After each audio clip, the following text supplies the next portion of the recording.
Glória a Deus, irmãos, aleluia. Bendito seja o nome do Senhor, amém. Na tarde de segunda-feira, hoje, nós vamos compartilhar a palavra, mas quem vai trazer a palavra para nós nesta tarde é a nossa irmã Vilma Moço.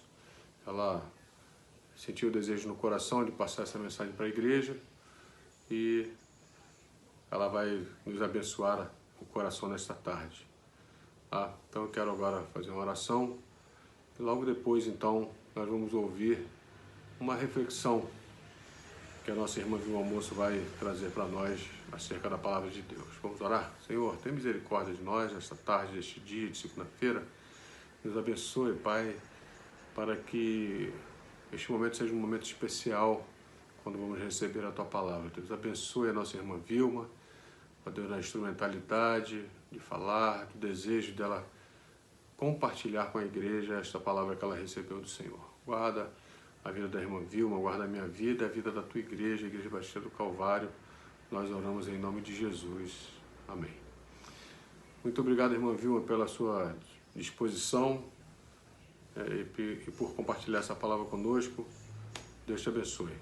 Está com a palavra. A paz do Senhor, irmãos.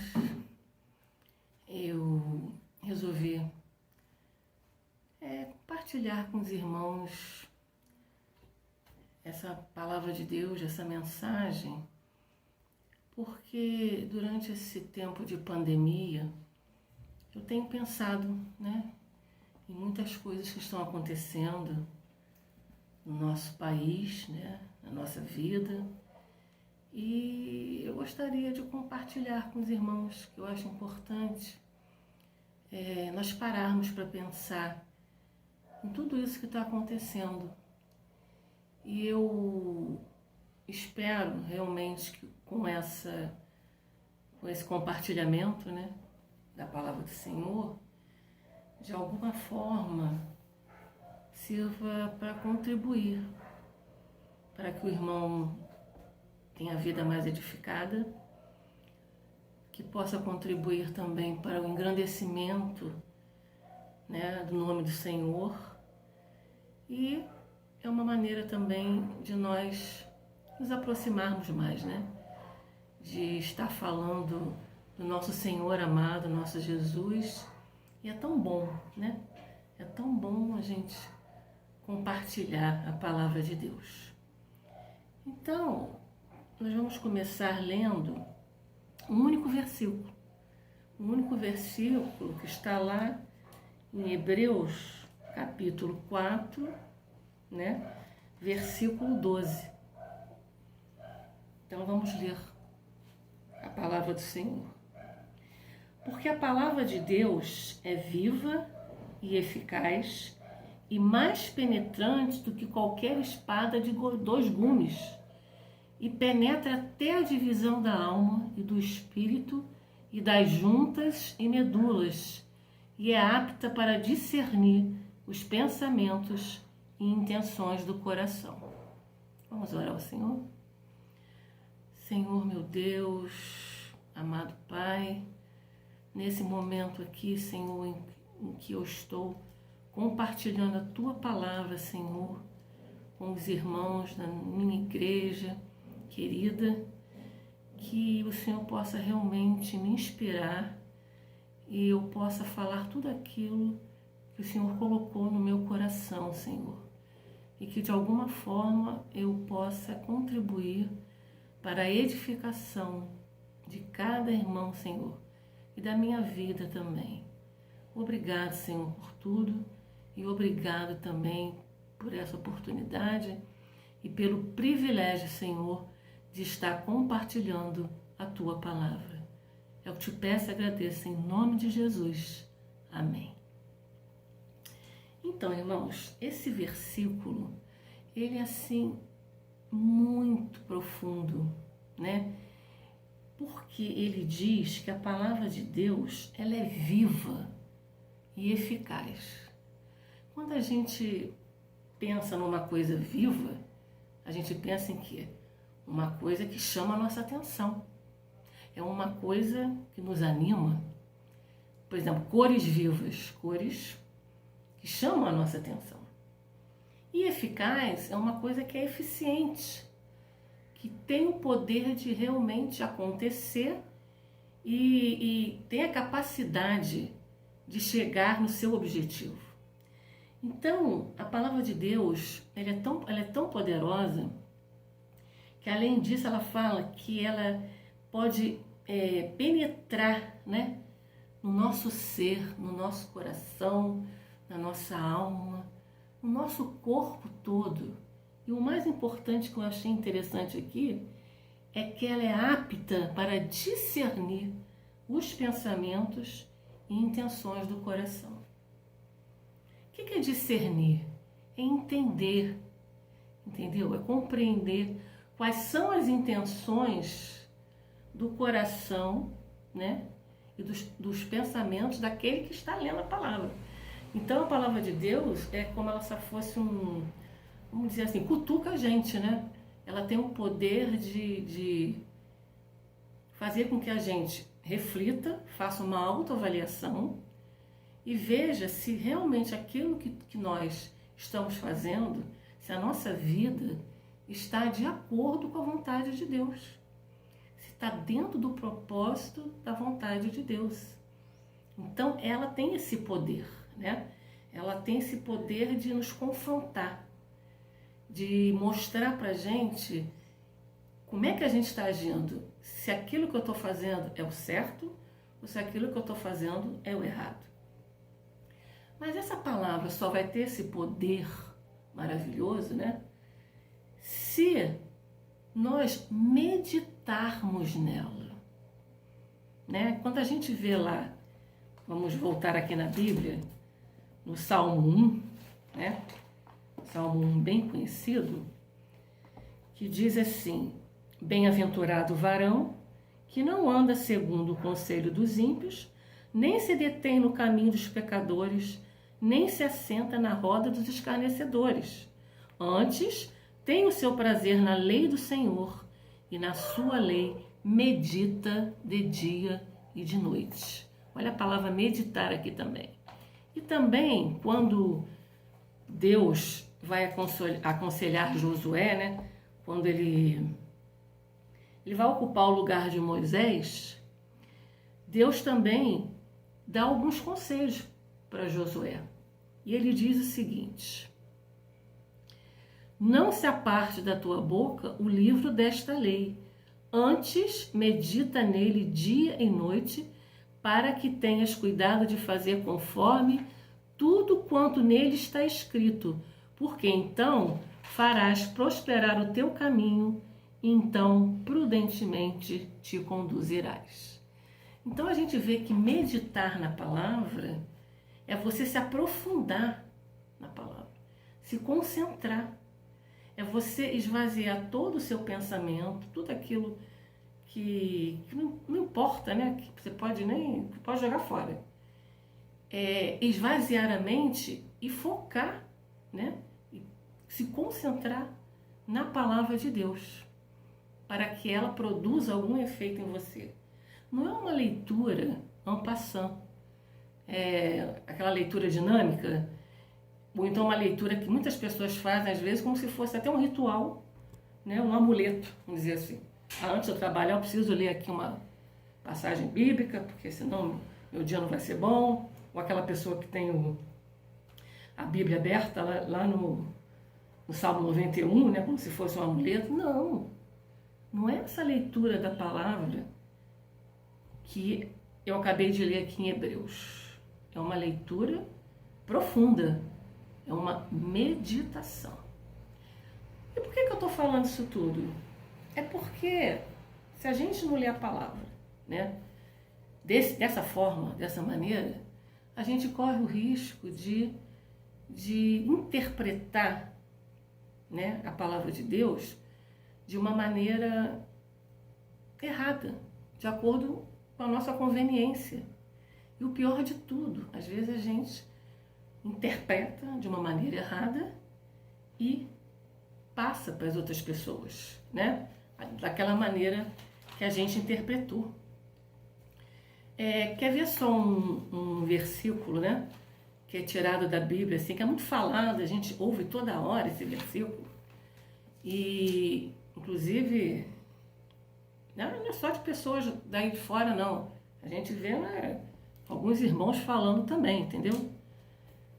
É aquele versículo que se encontra em Filipenses 4, versículo 13.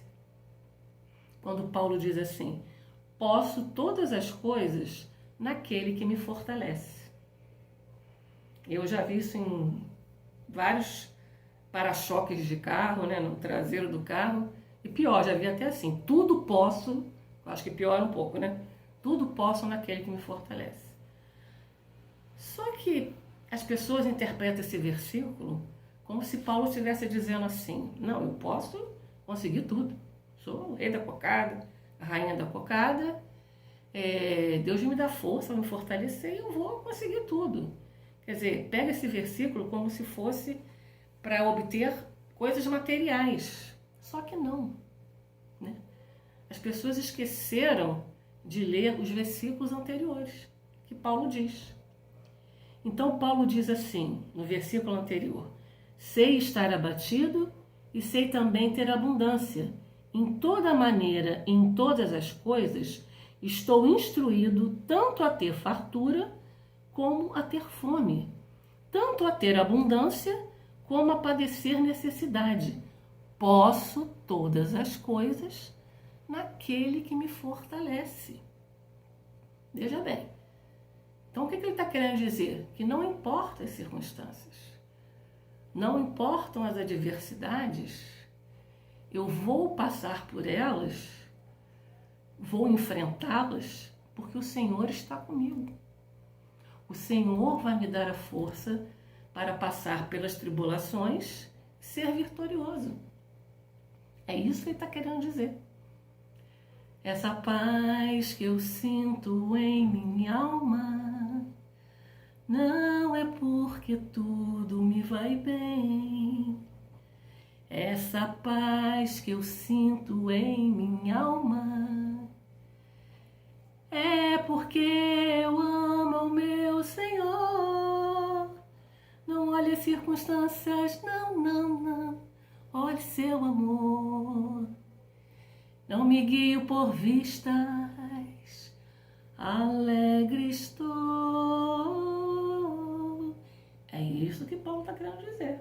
Não importa as circunstâncias, o Senhor está comigo.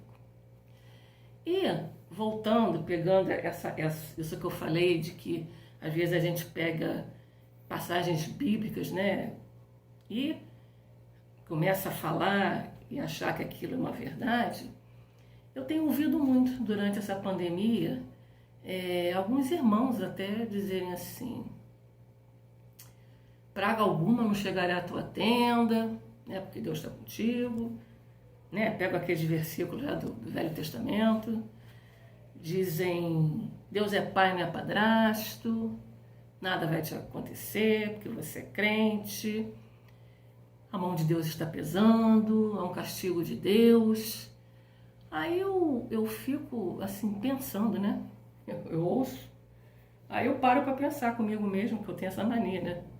De ficar pensando sobre o que eu ouço, o que eu vejo. Aí eu penso assim: quer dizer que Deus é pai, não é padrasto. Então ele é pai para alguns e padrasto para os outros? Irmãos, tem crentes morrendo. Tem crentes pegando a Covid. Então Deus escolhe, é isso mesmo? Ele escolhe assim: não, esse aqui eu vou levar, vou matar, vai pegar, aquele ali não. Como assim, praga alguma não chegará à sua tenda? O crente também não sofre adversidades, não tem as doenças, também não está pegando a Covid aí. A mão de Deus está pesando, o castigo de Deus. Aí eu penso, aí é assim então que eu fico mais pensando assim. Eu comecei, à luz da palavra de Deus, eu pensei comigo mesmo. Vamos pensar um pouco. No meu entendimento, existe a vontade absoluta de Deus, que é perfeita, boa e agradável, e tem a vontade permissiva de Deus. É aquela vontade que ele permite que as coisas aconteçam porque ele tem um propósito, ele tem um objetivo. Então eu vejo essa pandemia justamente como essa vontade permissiva de Deus. E por que eu estou vendo essa pandemia como uma vontade permissiva? Eu não estou vendo como um castigo de Deus, tá? Se a gente analisar a Bíblia, né, tem que pegar como base a Bíblia. Na história, tem duas histórias que me mostram assim claramente que existe a vontade permissiva de Deus. A primeira é de José, né? José, ele... hors concours, né? Todo mundo lembra de José. Beth contou a história de José maravilhosamente bem, viu, Beth? Você está se perdendo aí, você podia ser professora, somente criança, né? Sabe falar a linguagem lá da criança, né? De parabéns. E a história de José, eu fico pensando assim, Deus tinha um propósito para José, né? Com certeza, Deus queria que José se tornasse o governador lá do Egito. Mas aí a pergunta é, será que Deus queria que fosse daquele jeito? Deus queria que os irmãos de José tentassem matá-lo e colocassem ele dentro de um poço e que fosse vendido para o faraó? Será que Deus queria que fosse daquele jeito? Eu tenho minhas dúvidas. Com certeza, Deus usou aquele mal todo e se transformou em bem. Ele faz isso todos os dias conosco. Ainda faz. Mas, na minha concepção, aquilo ali foi uma vontade permissiva de Deus. Ele permitiu que tudo acontecesse daquela forma e aconteceu aquilo tudo. Mas não que ele quisesse que José, coitado, passasse por aquilo tudo. Rapazinho sofreu pra caramba, né, tadinho? Peninha dele. Outro é o Jó, né? Jó, a gente sabe que Jó foi uma vontade permissiva do Senhor. Porque Jó era um servo fiel, né? E Deus permitiu que Satanás fizesse aquele mal todo para Jó. Mas sabendo que depois Jó ia conseguir tudo de volta. Quer dizer, Deus permitiu. O próprio povo de Israel, né? Foi separado por Deus para entrar na terra de Canaã, o povo escolhido. O povo passou aquilo tudo no deserto, aquelas coisas todas, porque o povo quis, o povo murmurava. Será que Deus queria que Israel padecesse tanto, que ele queria matar tanta gente assim por causa da incredulidade do povo, porque o povo era um povo obstinado? Na minha concepção, não. Então, da mesma forma, tirando isso para o que a gente está vivendo hoje, eu creio que Deus está permitindo que a gente passe por isso tudo para a gente dar uma parada e refletir como estava sendo a nossa vida antes da pandemia. Não foi Deus que criou o coronavírus, gente. A gente percebe que veio lá da China, foi uma falha humana. Eu não vou entrar em especular aqui e dizer o que foi, o que aconteceu, porque eu não sei. Mas com certeza foi uma falha humana, como todas as desgraças que acontecem no nosso planeta. Os tsunamis, os terremotos, esse desequilíbrio ambiental, quem é que está provocando isso tudo? É o ser humano. O ser humano, ele interfere na natureza. Ele é o verdadeiro culpado disso tudo, do que está acontecendo. Mas aí Deus permite. Por que Deus permite? Porque nós não somos marionetes na mão de Deus. Nós temos o livre-arbítrio para escolher. Nós fazemos nossas escolhas e tem as consequências das nossas escolhas. Aí é um momento que ele deixou acontecer porque a gente parou. Todo mundo deu uma parada, gente. Não teve um que não tenha parado. E quando a gente para um pouco, né, dá uma relaxada, a gente fica mais introspectivo. A gente pensa mais na nossa vida. A gente está vendo pessoas sendo extremamente solidárias com o outro, dividindo, compartilhando. A gente está buscando muito mais a palavra de Deus. A gente ora, a gente ouve pregações, a gente louva. A gente está buscando mais o Senhor. O meio ambiente está respirando melhor, né? A natureza. Outro dia eu assisti um vídeo da Baía de Guanabara, límpida, assim, branquinha, com os peixinhos, lindo. Então a natureza também está respirando melhor. Entendeu? Então a gente precisa ver, né, o lado positivo disso tudo. É lógico que tem os picaretas, como o pastor Elza falou, de pessoas que se aproveitam da desgraça alheia, das tragédias, e querem agir, né? Mas, no geral, o que a gente está vendo é uma solidariedade, uma empatia, que realmente a gente não estava vendo isso antes. E outra coisa, essa pandemia veio para escancarar as desigualdades sociais. Por quê? A tempestade, ela veio para todo mundo. A pandemia é para todo mundo. Não está escolhendo quem vai pegar o coronavírus lá. É para todos. A tempestade. Eu não vou dizer que o barco, todo mundo está no mesmo barco, não está. Né? Tem uns que estão em iates, navios, botes, jangadas. Cada um está num lugar diferente, mas não importa. O problema é que a tempestade é para todos. E se você precisar, às vezes, de um hospital, de uma clínica, não tiver lá o respirador e tudo, tu vai morrer também, igual o outro lá. Só que antes, a gente não percebia muito isso, não é isso? Por que não? Porque antes, todos os dias aconteciam isso no hospital, na saúde pública. A gente via reportagem de pessoas lá pelos corredores, né, nas macas lá abandonadas, de pessoas sem conseguir nada. Mas isso era com quem? Era com o Zé das Couves, era com o pobre.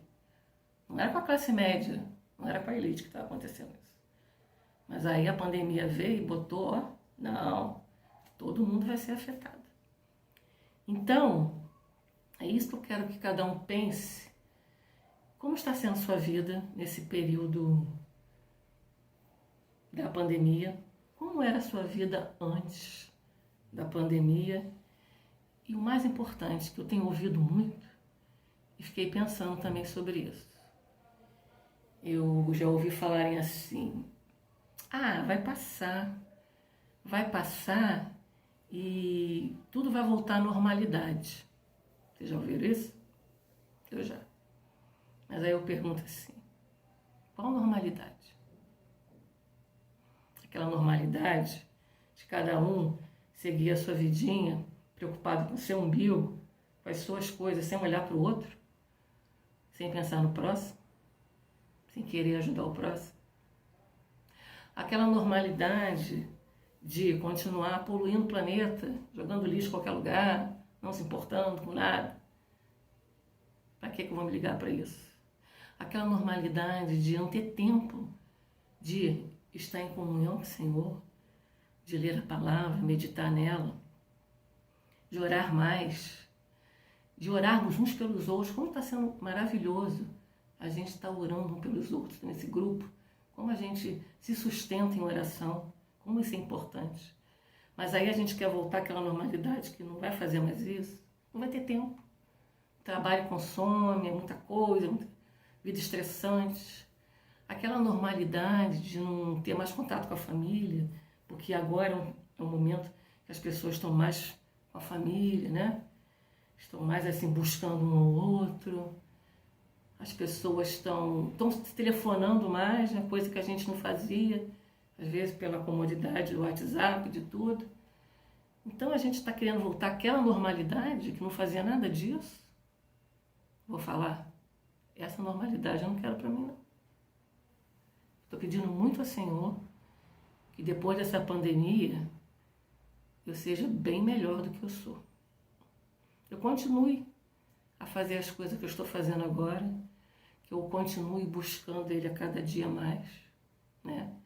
Estando em comunhão com Ele, que eu possa a cada dia orar mais pelas pessoas, pelos amigos, pelos irmãos, e que eu entenda que a tempestade vem, né?